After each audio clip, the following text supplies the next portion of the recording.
আসসালামু আলাইকুম রহমতুল্লাহ বারাকাতু। আশা করি সবাই ভালো আছেন। আলহামদুলিল্লাহ, দয়াল দয়া আমার খাস দেওয়া আমি খুব ভালো আছি।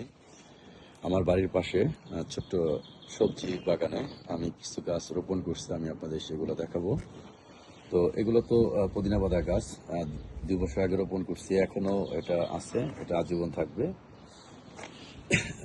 সামারে এগুলো সুন্দর হয়, উইন্টারে মারা যায়, আবার ওইখান থেকে আবার সামারে হয়। তো এগুলো হলো মেথি দানা ছিটাইছিলাম, এগুলো গাছ হয়েছে। এটা হলো কাঁচামরিচ, এটা হইলো আপনার, এটাও কাঁচামরিচ, তবে এটা হলো প্লাক। এটা বোমা মরিচ, যে নাগা মরিচ, এই যে এটা হইলো এই জাতের। আর এটা কাঁচামরিচটা হইলো এই জাতের। তো এটাও কাঁচামরিচ, তবে এটা মেক্সিকান, খুব ঝাল। এটাও কাঁচামরিচ, এটাও বোম্বাই মরিচ, এটাও কাঁচামরিচ, এটাও ঝাল মেক্সিকান। এটা বেগুনের চারা, এটাও বোমা মরিচের চারা, এটা বেগুনের চারা, এটাও বেগুনের চারা।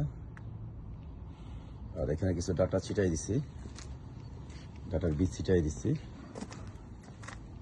তো আমাদের ঠান্ডা এখনো কমতেছে না, আজকে +4, এখনো ঠান্ডা কমতেছে না। এখানে আমি কিছু বীজ রোপণ করছি, এখানে সিমের বীজ রোপণ করছি, এখানে নাগা মরিচ, এখানে কাঁচা মরিচ, বোমা মরিচ, তারপরে লাউ, সিম। এখানে কিছু আমার মরিচের গাছ আছে, আর কিছু টব আছে এখনো খালি, ওখানে টমেটো রোপণ করব। আর কিছু গাছ রোপণ করবো, টমেটোর বীজ ছিটাইছি, ওগুলো গাছের চারা উঠলে তখন রোপণ করব। সবাই আমার জন্য, আমার এই ছোট্ট বাগানের জন্য দোয়া করবেন, যেন আল্লাহ তার খাস রহমত নেয়ামত দিয়ে দেয়। সবাই আমার জন্য দোয়া করবেন। আমি আলহামদুলিল্লাহ খুব ভালো আছি, আমার জন্য সবাই দোয়া করবেন, যেন সবসময় হাসি খুশি থাকি, প্রকৃতিকে ভালোবাসতে পারি, আল্লাহ রাসূলের, আল্লাহর ওলিদের মহব্বত দিলে ধারণ করে পথ চলতে পারি। সবাই আমার জন্য দোয়া করবেন। আসসালামু আলাইকুম রহমতুল্লাহ বারাকাতুহু।